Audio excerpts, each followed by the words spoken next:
It's the Sleepers Podcast, Monday, July 17th. Hope everybody had a great weekend. Carter, it's great to see you. We got a lot to talk about today, my friend. I am pretty excited. I'm not going to lie. I'm kicking back in my seat, cracking the knuckles. How are you doing?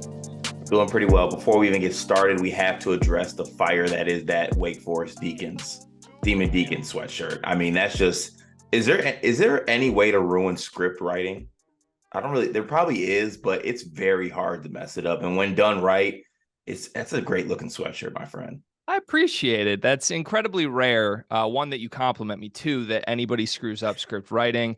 I also like your outfit today, Carter. I like your hat. The Mighty Ducks hat is very nice. Is that a snapback, by the way? It is. And it's one of my favorites. Shout out to NC. Nice. You're not much of a backwards hat guy, are you? You're more of a front facing. I like frontwards. My wife likes backwards hats, so it's an internal household battle how my hat gets worn. But on my episode, on my podcast, I want it forward, so it's gonna be forward this morning. This is your land, your opportunity to do whatever you want with it, my friend. Hey, just quick check-in from the Sleepers Podcast here. Thank you to everybody for the support last week, for all the watching and the views and the comments and everything. It was a really fun week. I would say we're more enthusiastic about doing this daily now than we were a week ago. Is that fair to say, Cart? Oh, 100%. Yeah, definitely. I mean, we, like you said, I appreciate all of everything, like comments, good or bad, watches, tweets, all that. I appreciate it more than y'all know. So feedback's been great, and it's definitely got me got me a little pep to my step this week. I'm not gonna lie to you. Big sentimental over here. I think adding everything up, it was our best week ever as far as viewership goes on the YouTube channel and as far as listens go on Apple and Spotify, where you can listen to every single episode of this very podcast. And keep it going. Every time you comment on the main video on the YouTube channel, we will respond, read them on the next day's episode, which is where we start today. Car, let's read some comments from Friday's episode. It was Riley Friday. Riley Davis from Heat Check was in the house. We talked some Wimbledon. We talked some Cormac versus Cormac. And we got a lot of comments again, 15 comments to roll through. First up from Gadsby, Cart following up Greg's heartfelt shout out to his wife, saying old people shouldn't be allowed to drive, was incredible. That was the top tier Carter moment.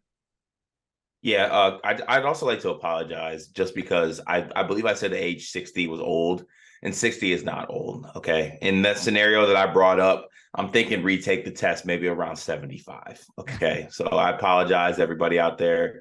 Honestly, especially your mother, Connie. I love her very, very much. And she did respond and said she was not a fan of that comment.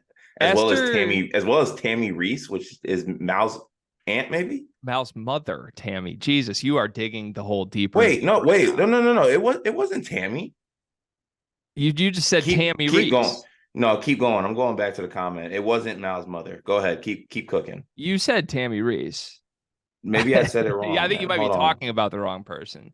If it's Sorry, Heather Reese. Oh, Heather. Yeah, that's fam. That's okay. Yeah, I knew I did mess up. Never would I. You just did mess up. Hey, you're just digging the hole deeper. It's fine. It was a great moment. And for the record, Esther clearly is an 80-year-old plus name. That's not a 60-year-old name. So in your defense, we understood what you were going for. Michael Mann, 2171, says props to you guys on the play-by-play for putt-putt. Would have been boring as hell if not for you two. Watched the entire thing and enjoyed it. Michael Mann, appreciate you. That was fantastic. I'm glad somebody watched that. We had a blast with that. Dimers let us do the World Putting League Championship, and it was, it wasn't the championship. It was the match. It was a dominant match. Came down to the 18th hole. Cart and I did our thing, had a lot of fun, and now we got some highlight tape to hopefully shop to other events of us being funny doing play-by-play. That's actually going to be hilarious when that's part of the package. Yeah, we got some play-by-play. They're like expecting something else. We're like, oh no, it's play-by-play to the World Putting match. Yeah, and Hester folded. Hey, I'm just saying, I there was quite a bit of, I should bite my tongue. There was some play-by-play at some very nice opportunities the week before this that I felt was lacking on the entertainment value side a little bit. Well, the World Putting League, you throw us on a camera. I thought it was pretty entertaining, and it seems like the reviews are in as well, and they're positive. Thank you, Michael Mann. Dat Boy from Illinois said the real over-under is how many episodes the Sleepers record before skipping a day. The line is set at 12.5.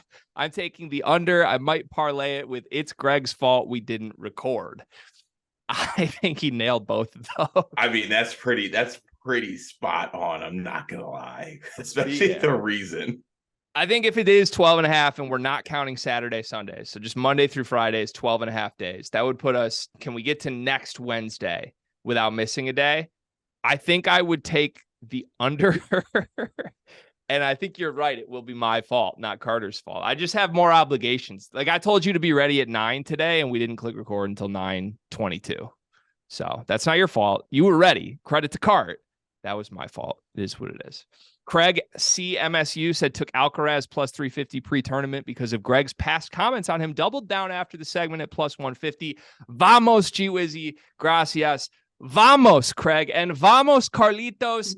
It was an incredible religious experience watching the myth that is Carlos Alcaraz become a mainstream name. He's the greatest player alive. He's going to be the greatest alive for the next 15 years. And Cart, you and I knew this 2 years ago. Like I found the first text I ever sent you in 2019 about Carlos Alcaraz saying, Cart, I just discovered this non-top 100 tennis player who is LeBron James.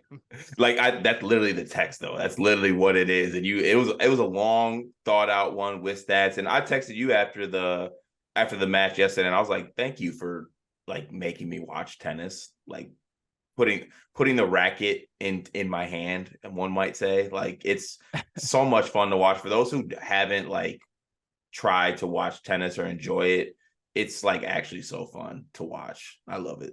Yeah, it's a beautiful sport. I think it's my second favorite sport to watch and bet on behind basketball. You did want to talk some Djokovic. Are we going to do that later in the show at some point? Yeah. Or do we need it? Okay, we'll do it later. We'll work it in. I feel like I had one other tennis thing to say. Oh, just a betting thing quickly. I won a bunch of money on Alcaraz, which was great. I then did the thing I do where I like get a little reckless betting after I get up on bets and bet responsibly, of course. So I had a bunch of like home run round robins because Dimers has been putting these round robins together that are like the most fun way to bet every single day. They pick 5 guys to home run, you round robin them. If 2 hit, you make a profit. If 3 or 4 or 5 hit, you win stupid amounts of money. The first 2 hit within like seconds, like their first at bats of the game hit. So I'm already like profitable there. I'm waiting all day. Shohei Ohtani is the last game. He gets intentionally walked. What you think is his last at bat in like the 7th inning, no homer. I go to bed, nothing, think whatever. I still had a profitable day. Wake up this morning to find out this man, Shohei Ohtani, hit a dinger in the final at bat in the 9th. I won like $800 on this card. It was a beautiful, beautiful day. Moving on, Steve Frisbee said first time hearing Riley, quote, Al Gore, The Blind Side, good stuff. He's quick. I like this guy. We love Riley Davis. We need more Riley Davis exposure, and hopefully Riley Fridays somehow leads to that. We love Riley. Oh, yeah, it's big time. And his dad's name is Talbot, by the way, which is elite. Yeah, actually, I don't know if we're pronouncing it right or wrong. Sorry, Talbot. But he has a comment here. I'm going to skip to it. He said, quote, he played in college and tried to play pro. Incomplete resume, Riley, but thanks for the love. Yeah, we're going to have to hold Riley to the fire for that one. And shout out Talbot. Hopefully he keeps listening to these shows on Riley Friday and beyond. Jacob Petticord 9439 said Michigan State's starting 5 to start the year. Hogard, Walker, Akins, Hall, or Carr, Sissoko or Booker. Thoughts? Carr, you take that one. I think to start the year, 100%, it's going to be the first people he said. So it's going to be Walker, Hogard, Akins, Hall, and Sissoko. I think you can basically bet that pretty confidently that's going to be the starting lineup. Do not think that's going to be the starting lineup by the end of the year. I think that Booker does find his way into being the starting 5. I believe that. But there has been some other things that have surfaced over the past couple of weeks that maybe have dimmed that light a little bit. But I truly think that if Michigan State's going to be at their best, that Sissoko is not going to be the starting center by the end of the year. Is that just the video of Jackson Kohler torching Booker, or are there other things I don't know about? No, that's it. That's it. Yeah. Okay. Let's slow the roll because Booker gave up 53 to Jackson Kohler. I'll give my quick 2 cents. I think one name, I think you're right. At the beginning of the year, it's those 5. By the end of the year, I think one guy will not start from that group. I don't think it's Sissoko. I think it's Malik Hall. And I don't know who's going to take the spot, but I think Malik Hall is best served as a 6th man. We've seen that throughout his career. Follow-up question to that. Do you think it's due to like play, or do you think it's due to like Malik Hall's foot doesn't hold up? kind of both. I just think Malik Hall's a bench guy. I just think he is. I think he's had his opportunities to be the starter all the way back to the end of his freshman year, beginning of his sophomore year, and he never really took it. He's shown flashes game to game. He's a super inconsistent guy, even when healthy. And I don't really buy the shot. I think he's just on a downward trajectory. So yeah, I do think he'll start game one. I think by the end of the year, just Booker and Carr are better basketball players than him. And you can say what you want about the center spot. I almost think it would be harder for Booker to defend the 5 than it would be for him to defend the 4. Easy switch there where we know Hall can play off the bench. He's comfortable doing that. Mahdi, I don't know what that looks like. That's my prediction. I think this is Garrett Fidoa. GFed33 said 5 likes on YouTube for putting the audio version together. Needed it bad. While I'm in the comments, Ohio State is a double bye team come Big Ten tournament. Consensus is putting too much stock into a fluke season. Am I crazy? You're not crazy. This is one of my takes. I absolutely love that take. I think Ohio State is a top 3 to 4 team in the Big Ten next season. What do you think, Card? I don't know about absolutely, but I do see a world where they do like become a top 3 or 4 team. The fact that Jamison Battle isn't mentioned as an addition to this Ohio State team is crazy to me. Like he transferred there and like you haven't heard anything about him since. Yeah. Like Jamison Battle's a first team all big. Like there's a world where he's first team all Big Ten this year. People are completely writing off Ohio State largely because of apathy to Chris Holtmann. Like we saw that in person. The media wanted to kill him. The stadium was dead. Everybody was just over Holtmann. Holtmann has some issues. He's a great regular season coach for the most part. Like he had one bad year, but every other year they've been like top 2 in the Big Ten under Chris Holtmann. I think last year was fluky. I think trying to build a team around Bryce Sensabaugh, good luck with that. He's gone. All right. I'm just calling it what it is. Bruce Thornton, I'm buying all the stock there. If you look at his last month and a half, the man was the best guard in the Big Ten. So I predict all conference, everything for him. And I love that freshman class. I love suing. They got a bunch of buying Gale. All that Akpara, I think is going to get like he literally got better every single game last year. Like you put those 3 sophomores with the incoming freshman class with Justice Suing, like on paper. Wait, is Suing back or not Suing? I'm sorry, Battle. Jamison Battle. Yeah. Okay. Sorry, I confused the two because they're both lefty, big jumbo wings. But I like Battle more than Suing. Chapman, Middleton, Royal, like that. Yeah. Got dudes. We're buying the Buckeyes, which is good because Carter's always been a Buckeye. So on brand. Fish Sparty says, what strings do the sleepers have to pull to get Carter into Moneyball? I think we'd probably have to pull some strings for you to play Moneyball these days.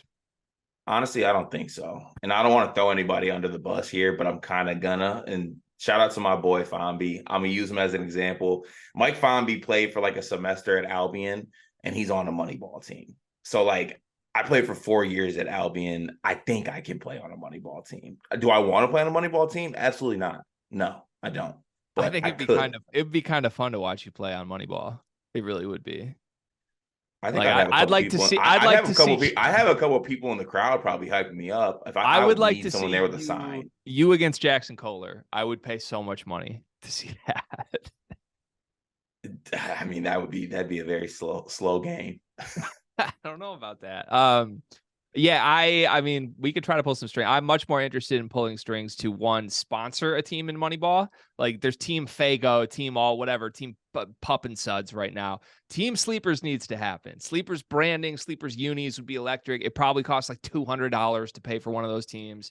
We're coaching too. We're coaching. I mean, I think honestly, we need to make the pitch this offseason. Like, let us coach a team. We'll make content around it. It doesn't have to even be coaching. Just let us, it's Team Sleepers. Let us be there. It'll be electric. And the second backup to that is I would love to commentate, do what we did for Putt Putt. But somehow there's an online stream of Moneyball, and it's just you and I making jokes at people's expense and hyping up the Michigan State players. It'd be fantastic. I don't know if we can give you the power to do that. It's a scary spot.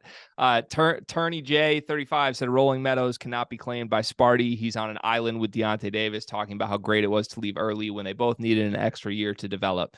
I pushed back on they needed an extra year to develop. He just did his extra year developing, but he did it next to LeBron James and Russell Westbrook in the same locker room, and now he looks great. That could have happened at Michigan State, could have happened in LA. He wanted it to happen in LA.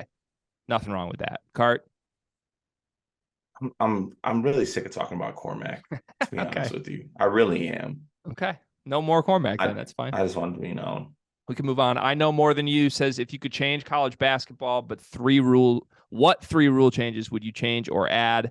Also, one big thing should be called mentally distracted. I don't know about that. I don't love that. 3 rule I changes, know. Cart. Oh, I feel like I should have thought about that. One easily is the advancing of the ball, like on a timeout. I want that rule. I think it would be. I like that it can create more, last second shot game winners like the NBA. Shoot, I can't even think about the other two. Do you have your three so I can get a second? I only have one that matters to me. I want 6 fouls instead of 5. I want that too, and I wanted Bo Borowski gone too, but he's already gone, so that doesn't need to be a rule. Yeah, I want 6 fouls. Nobody wants to watch their favorite player foul out, which is what it That's is. true. I love that. Make it 6. Moving on, David Crute 1498 says, ha ha ha ha ha ha ha. 6 assists per game for Ty Rodgers. Jesus Christ, get a grip, Illinois fan. That's pretty serious, and it's just being realistic. Like 6 assists a game is so much. I'm just glad somebody else said it and it wasn't me for once. I've gotten way too much heat from Illinois in the last 7 days. It was pretty outrageous, though. Mallory Waddell commented an orange heart. Thanks, Mal. Love you. Ulamog said a blue heart back and then said, Mallory confirmed Illini fan? House divided. I think I'm a bigger Illinois fan than Mal is, to be honest. Oh, 100%. Yeah. For sure. Yeah.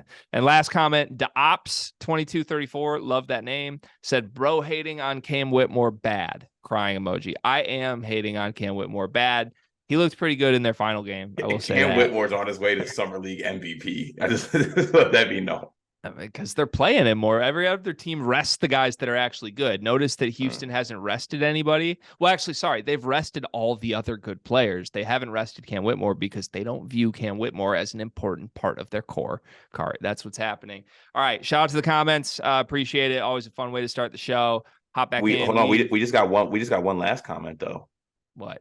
Just fresh. Actually, it's not a comment. It's a text from my men's league point guard. Let's run some pick and roll tonight. We don't match up well against this team. I'm trying to get some reps up. I'm looking to hit you on the roll or pull up if they go under. How do you feel about that? You're feeling good? I don't. Why am I rolling? Yeah, it feels like you got a lot of work to do in his eyes. Like you're setting screens, rolling. Maybe you'll get the rock tonight. Maybe you won't. Depends. I don't like that. Well, at least he's letting me know. So I don't get hot when I'm not getting it. What are you responding to that with? Can we, at the end of this episode for one big thing or in the one big thing section, can we hear what your text back to him is? I was just going to give it the thumbs up, emphasize. Okay. All right. So is team chemistry good on your men's league team? Yeah, it's pretty good. You're not sending any proactive texts to your teammates on game days? No. Well, there's a group chat, and I think I've texted in it like 2 times. There's usually a lot of discourse, but I usually just say whether I'm coming to the game or not. So it sounds like you're a Cancer here. Is what I'm hearing. I mean, I'm really not interested in like breaking down why we lost games. Like I got work in the morning. Like I got to record. Are you DeAndre 8? Some might say. Team wants to hit the weight room. Team wants to do a little team bonding. Watch a movie. No, I'm not. I'm not doing the fake rah like lifting after games. You're DeAndre Ayton in this fantasy league. It's wild. All right, let's move on. Our 3 topics today. We're going to talk about some things that a basketball player said. We're going to talk about Jose Perez and rumors that he wants money. And then we're going to talk about our Pistons, Marcus Sasser, 40 points. He eclipsed the 40-point mark in his final summer league game card. Let's start with the player who keeps saying things. I'm going to have you intro this one if you don't mind. Just to explain what happened here. There's a player that won't keep his mouth shut. He keeps saying things, and we need to talk about it. Yeah, well, in typical college basketball fashion, Hunter Dickinson was present on a podcast. I did not see the full episode. I saw the clips, basically the comments that he said, did not have a chance to get the full context of the episode, but you really get what he was trying to say in the clip. It's not one of those taken out of context things. And once again, Hunter is bringing up his ex-girlfriend, his ex-team in the Michigan Wolverines, shitting on them, shitting on the people of Michigan, saying that Michigan is quote unquote fake Midwest and people in Kansas are just nicer.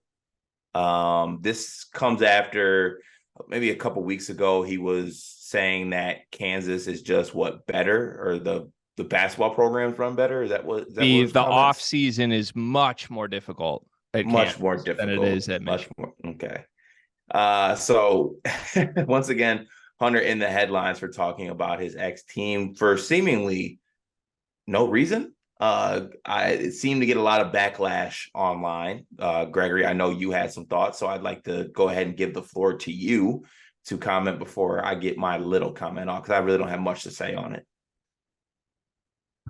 Deep breath. Okay. I want to preface all of this by saying I genuinely mean this. I like Hunter Dickinson, the person.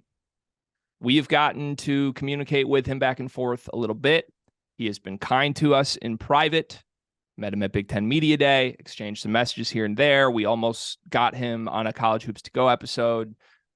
From what I know, from my interactions just with him, the person, I like Hunter Dickinson, the person.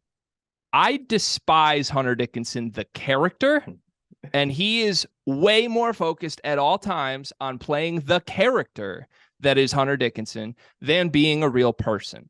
This is a guy who cares about his legacy card. We know that from our conversations with him. He agreed to terms to come on a College Hoops to Go episode with us in Ann Arbor. He agreed to it under only one condition. If you would tell the world that he had a better career at Michigan than Cassius Winston did at Michigan State. I have the screenshots. You can see that if you want to see it. This is a guy who both has a troll in his character, and I think in reality, Cart, he cares about what the public thinks of him. He cares about his legacy. Well, I want to talk about Hunter Dickinson's legacy for a moment, if you don't mind. Okay? Please. If we just defined Hunter Dickinson and his legacy by what he does instead of by what he says, he would just be Jordan Bohannon. He would be a forgettable college basketball player who has limited professional opportunities in basketball and whose brightest professional future in his life is tied to Marty Mush. But instead, we define Hunter Dickinson, the character and the person, by things that he says. Like when he said, quote, "Nobody likes Illinois." And then he went 0-4 in his Michigan career against Illinois. Or when he said he was, quote, "going to steal a win in a ski mask at Wisconsin this year." And then he finished with 12 points on 9 shots in 35 minutes in a 5-point loss to Wisconsin. Or notably, Cart, when for the first time in 18 months in a Michigan uniform, he was silent. His voice was nowhere to be heard. In the press conference after their second round NIT loss to Vanderbilt, where they blew a 9-point lead with 53 seconds left, and he was then silent for the 2 weeks following while he entered the portal and never, ever said a word to anyone at Michigan or outside of Michigan about it. If we defined him by what he has done instead of those things he has said, Cart, we would note that in 2022, he was named a preseason Kareem Abdul-Jabbar Award List watch member, a Sporting News preseason first-team All-American, an NABC Player of the Year Award watch member, and at the end of the year, he finished just as an All-District 7-member second team. That's all he got. Or how in 2023, when he was again named to the preseason Kareem Abdul-Jabbar watch list, a preseason consensus first-team All-American, only to finish the season recognized on just one of 2 All-Big Ten first teams, notably, Cart, by the media and not by the coaches, because every other coach in this conference has zero respect for him as a player and a person. Or we would note, Cart, how in the 2022 preseason, his Michigan team was 6th in the country in the AP poll preseason. They finished 19-15. Or in 2023, Cart, when they were 22nd in the preseason AP poll, they finished 18-16 with a loss to Central Michigan and a second round NIT exit. So as Hunter Dickinson continues to shove his face down our throats week after week, kicking it with Juwan at Peach Jam and then telling local media that Kansas offseason is way tougher than Michigan's, or going on podcasts saying that Michigan is fake Midwest, the people are nice. Just remember, please just remember, we do not have to define this man by what he says. We can define him by what he does, which as a basketball player goes, is a whole bunch of meaningless nothings. I mean, that's that was a special bar. I'm not gonna lie to you. And I'm gonna keep it way shorter than you. It makes no sense to me. I'm a person who says stuff like with a goal in mind. Like I don't like wasting my breath or like wasting time or just doing things that antagonize people. That doesn't really suit me. I don't know, maybe because I'm not a villain or something like that. But you're in a better situation. You're with a better look. Let's say he's in a better situation, better team, leaving behind the dumpster fire that probably going to be Michigan basketball this year. There's a lot of issues going on with Michigan basketball currently. That is behind him. He's with Kansas. He's got Bill Self. He's got the big NIL deals. He's got everything. There's zero reason for him to bring up Michigan and shit on Michigan. Literally zero. Especially because, at least in my eyes, and you could tell me I'm wrong on this one, I don't know if there's a lot of Michigan fans that necessarily even blame Hunter for leaving. Like, it's not No, like they were like preying on Hunter's downfall or like being like, oh, I hope he goes to Kansas and just like shits the bed and never plays well. No, they didn't. They were like, go. Like, I understand why you wanted to go. Just like, thanks for, do the stats and the antics and everything else that you did while you were here. But like, I understand why you left. So the reason for him, like, basically just worrying about, like you phrased it, worrying about his ex who doesn't care about him or who's low-key wishing him the best, and he just continues to talk down on it. So it's honestly very odd. Like, maybe like he saw it was like a slow news day, or like he hadn't spoken up in a while. He's like, you know what? Let me rile some things up real quick. It's very odd. yeah, I mean he's a clickbait god. He knows that. I think a lot of what he does is calculated, and I just think this one's misguided. Like, if I was a senior in college, Cart, and I started dating Jessica Alba, I wouldn't constantly talk about the girl I dated the first 3 years of my college career. Like, I just wouldn't do that. Like, you're in a better place, go do it, move on. Who cares? Nobody despises you for it. Yeah, for a fan base that quote unquote is not very nice, or is not as nice as Kansas, Michigan could be a whole lot meaner to Hunter Dickinson if they wanted to. Like, I just don't really see it. And last point for me on this, then I really genuinely hope we never have to talk about this again. I saw in my mentions, I got a good amount of Illinois responses because I quote tweeted the verbal commits article they put out that had the clip of Hunter and the quote from Hunter. And I said, fake star won't stop talking about his ex. That was my little dig, fake star, whatever you want to call it. Okay. Illinois fans had like 5 of them respond and be like, this is so hypocritical. Oh, Illinois is the fan base that trashes their former players. First off, that's a fair response. Okay. After all that I have said, it's dumb for Illinois to shit on their former players. That's fair. I open that. I accept that. Here's where I think there's a massive difference between what I'm doing with Hunter Dickinson and what Illinois fans are doing with Illinois players. I am not ever going to pretend like it's a good thing for Michigan's basketball team that Hunter Dickinson is gone. Michigan will be a worse basketball team without Hunter Dickinson by a lot. If I could magically put him back in Ann Arbor, I would deal with all the bullshit. Even right now. I mean, look, do I think Michigan's basketball team would be better with this Hunter Dickinson back? Yes, unequivocally yes. And I always want the best basketball team for my program. So Illinois instead, I respect that. That's just the difference, right? Like, I can dislike so much about him as a character, and like I said, I like him as a person. I don't like him as a teammate, as a leader, as a character, any of that. In a way, it's refreshing that he's gone. It's not good for the basketball team that he's gone. Illinois fans want to pretend that losing Matthew Meyer and Jaden Epps means their team's great with worse players than that. It's just not how it works. And 2, I will just note, Hunter Dickinson's essentially the only Michigan player I've trashed. I mean, like, I'm not doing this. Like you can compare. We had Caleb Houston and Cormac. I never shit on Caleb Houston. I never shit on other dudes who have like, the only guy that I'm antagonizing is Hunter Dickinson. Whereas Illinois, you shit on Diabate at all?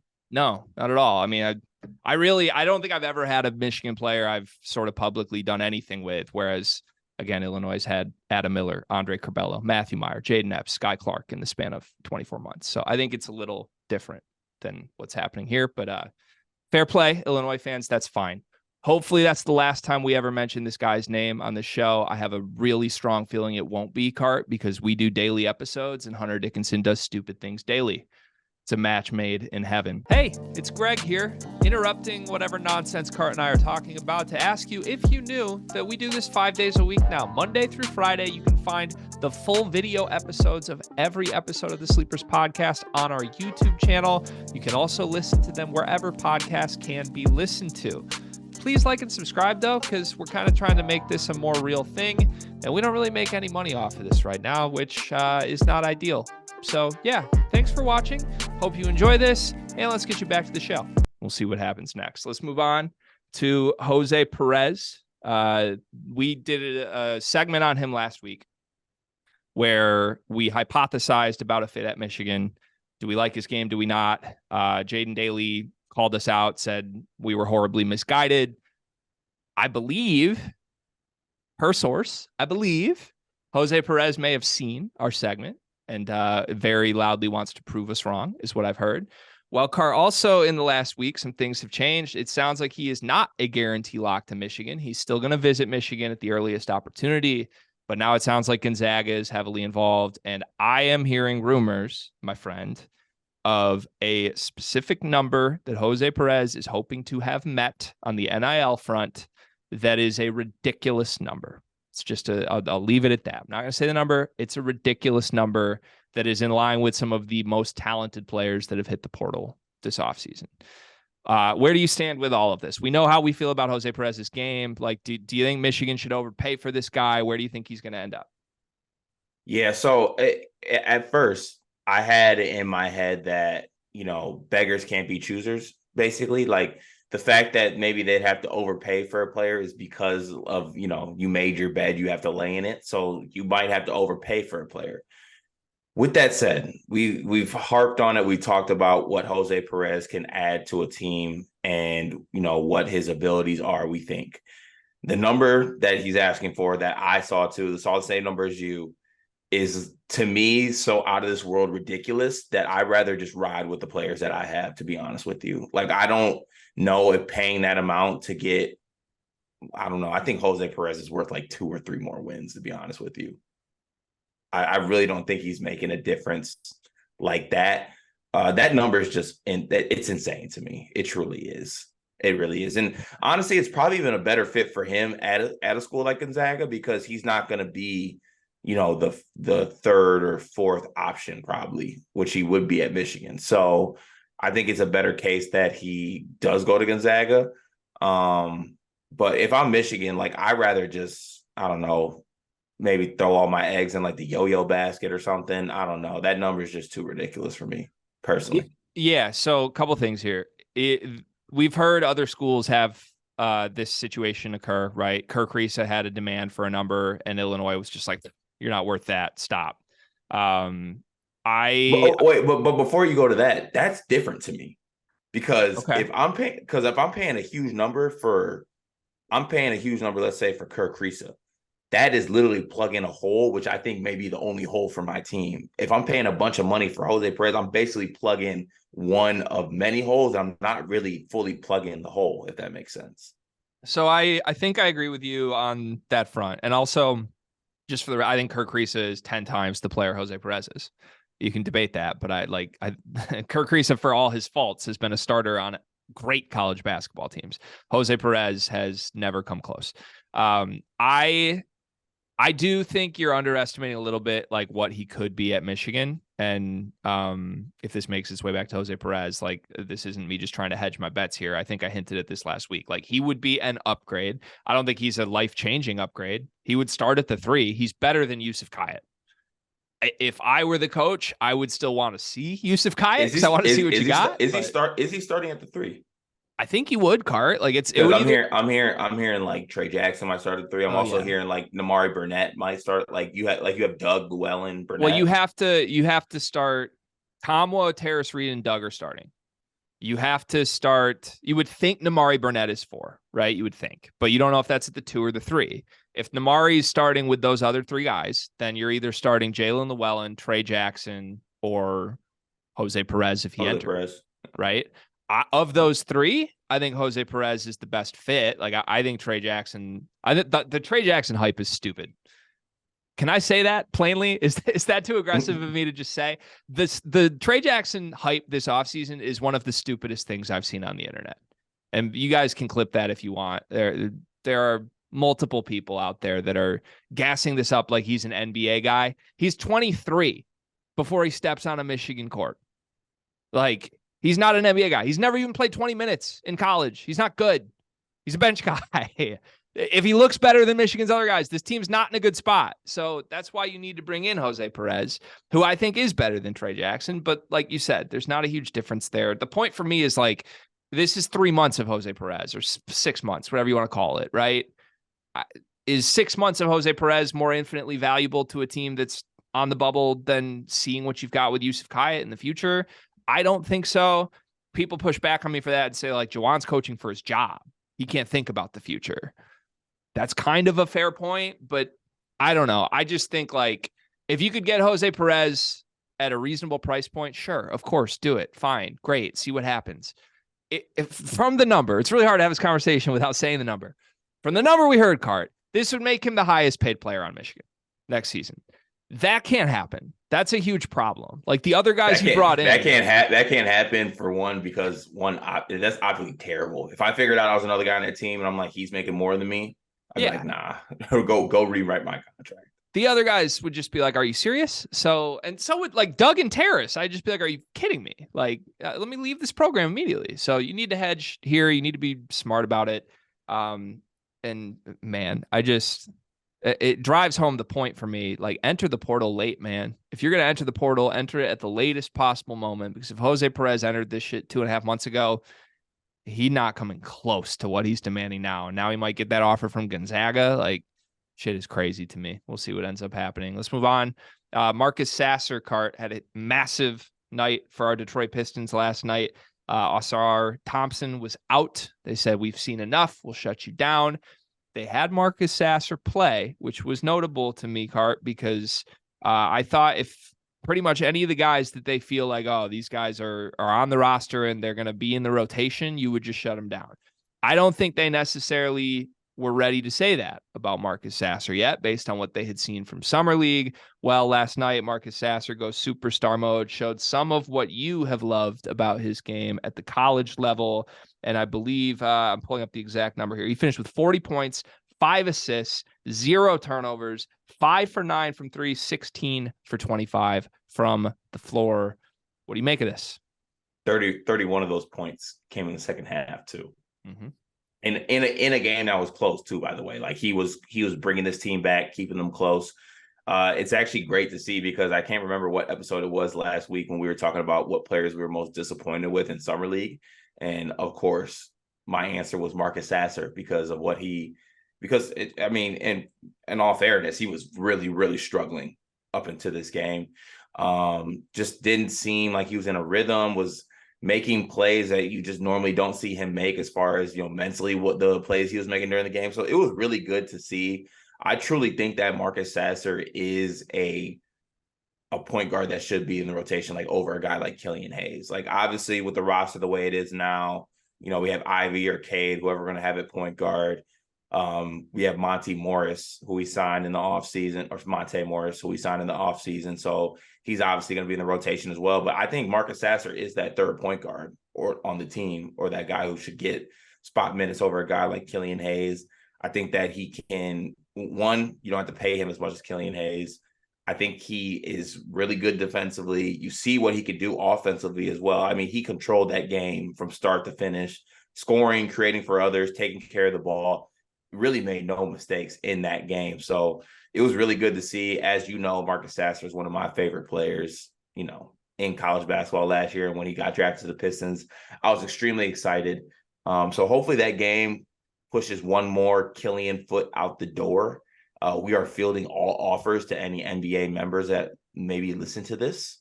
We are willing to part ways with him. Just let us know. Hit our line.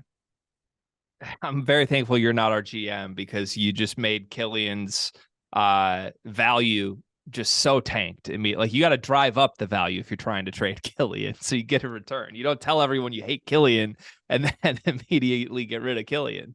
I Yeah, look, it's good to see Sasser excel. I have been skeptical of him from what I've seen in summer league, as you know. I loved him in college. I was really excited about the pick when they made the pick. I'm so bad. Is the next thing you're gonna say is who he had this against? Yep. Yep. Because here's the Here we thing. go. Here's the thing. Who was the point guard for the Pacers that he did this against? Oh, you'll know this. I'm surprised you don't already know this. Here's my problem. I get that I pick and choose when to use this. I pick and choose when to use the summer league argument. Okay. But if Marcus Sasser could play 30 minutes with Eli Brooks guarding him for the rest of his life, he would score 40 points every single game. It just simply is what it is. Okay. Now we know he can do this. We know on a college team, he can go get you 30 any given night.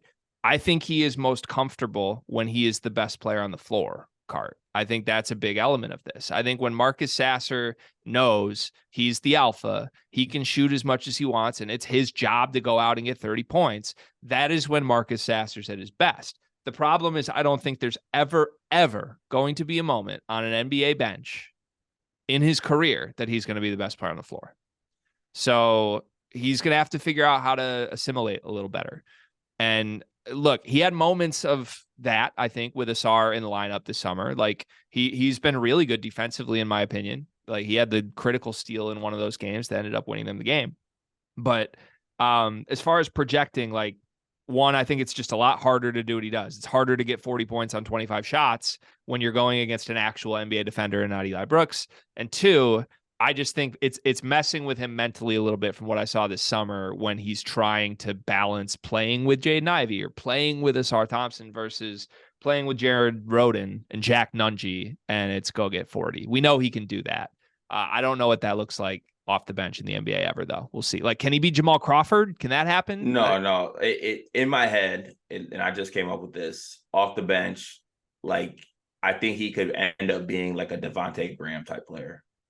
Ah, okay. I don't hate that. I like that comp for him, like as his role. I don't hate that, but I'm already thinking ahead to the YouTube thumbnail, and the next Devontae Graham just doesn't do numbers for me. That's just not going to pop like we want it to. We're gonna need something a little spicier from you here. Sorry. Yeah, I don't know. It's like I want him on the team. I want him on the roster. I don't know that if this team is actually competitive, like I hope they could be. I don't know that I want him playing real minutes. That would be my line. Like early in the season, sure, let's see what we got. But like if all goes well and they make the jump, I hope they can make, and maybe like in the final month of the season, they're trying to make the play in. I think the goal would be for Marcus Sasser to not be in the rotation. Or or counterpoint to that, Marcus Sasser's in the rotation. We get to like the middle of the year, right before the trade deadline, get some really good value for like a guy like Monte Morris to a playoff team that wants to add a point guard, maybe flip him for somebody and like just insert Sasser into that backup PG role. I see a world where that happens. Yeah, it gives you some luxury. You got a lot of guards now. I like in general the guard depth on this Pistons roster is healthier than it's ever been. And I'm also including Asar in that group, even if he might be the starting power forward on this team in a month. But all that just to watch Alex Burke start. Yeah, we got to change that. Shout out to Marcus Sasser, though. 40's 40. I think we said 50's 50 with Jackson Cole. 40's 40. I don't care that Eli Brooks is guarding you. 40's 40. That second half was special. So credit to you. Let's move on, Cart. One big thing to wrap up the show. Presented, as always, by Big B, where you can get the best coffee this side of the Mississippi, my friend. Iced, warm, whatever you need. It's a nice 64 degrees out right now. More on that in just a moment. But I went with the ice today, Cart. I went with the ice, and it's hitting the spot just perfectly for me. Where's this the morning. ice? It's melted. Do you not do extra ice in your coffee? No, I don't. Nope. When I do iced coffee, or usually when I go to Big B, I'm like, fill it all the way. I need the ice right above the B. Then you get skimped out on the coffee, though. Yeah, but you gotta have the ice is honest. The ice is key to the iced coffee for those who don't know. I need lots of ice. Okay, I'm still learning the coffee ways. For the record, I DoorDashed this in the middle of my run this morning, and then it sat in the sun for a little. That's why the ice melted. But how come you didn't just run the Big B? Because there isn't a Big B in running distance of me. There's a Dunkin' in running distance of me. But how far is Big B? This is one big thing, not The I slam know dunk presented by Dunkin'. how far is Big B? It's at least 3 miles. You should be able to run to Big B. Run there and back in the time to make it back for this episode? I don't think so. Okay, let's move on. The phrase is world runs on Big B, not the world's door dashes on Big B. But we'll talk about that's also that. not the phrase. That's Dunkin's slogan. Get our sponsor slogan right. Let's move on. One big thing presented by Big B. Carter, what is your big thing? My one big thing is, can it be a TikTok quote that I saw? Can be anything you want, my friend. I was hoping for a sports one today, but nah, maybe later this week. But this is the one thing that stuck with me. Okay, so I'll let this be known. When you're trying to find your partner in life, right? A lot of people are trying to find their partners and they're trying to find happiness. And that's not how you should go about it. You yourself should find inner happiness. And then once you are happy with your life and happy with yourself, you go and you try to, find somebody who adds to that happiness, or just go out and find someone, go and find your person, but don't go out and seek happiness. You yourself need to be happy before you go out and seek happiness. Wow. I kind of want a full 30-minute just Carter self-help episode where all the topics are you. I don't know why this TikTok stuck with me like this, but it was it had me moved. Can I get a full episode at some point in the next 2 weeks, maybe, of just Carter self-help day? And it's just 3 personal betterment topics. Yeah, it might not be as good as you think. Sometimes when I see people who are sad, I'm like, just go shoot some jumpers at the local park. What brings you personal happiness, Cart? I think just doing things for others, making others laugh. I think that brings me happiness. Wow, this is hard. Whether it be at my expense or not, I like spreading joy. Big 6'7" walking joke. I mean, that took a dark turn at the end there, but what a heartwarming moment from you, Car. I appreciate you, my friend. I love you, buddy. You're a very funny individual, very heartwarming individual, and you've bettered my life in thousands of ways, my friend. So thank you. Thanks. My one big thing presented by Big B today, it would be on brand for me to flip from your heartwarming moment to just say something disastrous here, but I don't think this is as disastrous as old people shouldn't drive. I have found out the perfect temperature, Cart. The perfect temperature is 64 degrees. I'm with you that it should be in the 60s, but I think 68 is the optimal temperature. 68 is a little too hot. Little too hot. You can't wear a hoodie like I'm in right now and shorts and be comfortable in anything above 64 degrees. 65 and up, it's like, why are you in a hoodie? 64, perfectly crisp, perfectly cool enough if you want it to be. You can convince yourself it's cold or hot, whatever you need mentally. If you're at a pool, you could go take a dip in the pool if you want without being freezing. You're never going to be too hot no matter what you're wearing outside. Dip in the pool at 64 is insanity. Not insanity whatsoever. Just wait till the sun comes out. It's not a little cloudy. Depends, because 64 can feel like 80 if you get the right ray of sun. It can feel like 50 if it's too cloudy. Point is, 64 is the most versatile temperature. It's the most comfortable temperature. And today in Kalamazoo, Michigan, it's 64 degrees. I stand with you. Weather, it's beautiful. So are you getting 9 in today? Maybe after work. Actually, no. I have a nighttime meeting tonight, so no 9 in today. But hopefully this week though. Also, we have sports week coming up. Supposedly, I'm golfing with Carter at his home course. And then supposedly we're playing tennis either before or after that. And I'm bringing him a racket. Had some people wondering what's the line on a tennis match between you and I. I think we're just going to play one set probably. So I don't know would the line be games? Would it be points won? What would you set the line at in tennis? I don't think I get a game. I've never seen you play tennis, but you told me you need me to bring you a racket. So I'm assuming. Well, because my racket's broken. Oh. And to answer your next question, yes. Yeah. Yep. I'm not even going to ask it. Okay. Then yeah, I think on paper, I don't expect you to get a game. So maybe we set the line at over under a game. Can you bring your pickleball rackets too? Because it's a pickleball and tennis. Maybe we get a set of each, a little two sports. I think you'd have a better chance against me in pickleball, although I am closer You to just said me you would be a professional pickleball player. I would be. I'll destroy you in both. But tennis is just faster. It's faster. Like if you don't play tennis, you're not going to be very versatile on the tennis court. Pickleball, like you can just be big and that works.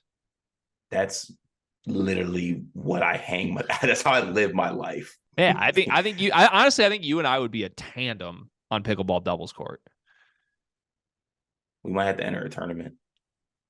Is Esther playing? Can we get a set against Esther on the day that I come to golf? If we do, I'm ruthless with it. Low shots. All right. Make sure the Achilles work. I think we're going to try to find some way to record the tennis match. I don't know. Maybe we'll just like go on Instagram Live or something, but that'll be fun. I got a tripod we can set up. Nice. Perfect. All right. Car, this was a fantastic episode. My favorite topics today. It was beautiful. We'll be back tomorrow on Tuesday with another episode of Sleepers Podcast. Jump in the comments, leave us comments. We'll start tomorrow's show with those as always. Have a great week, everybody. Make somebody else laugh today for Carter Elliott. And go get a nice iced coffee from Big B.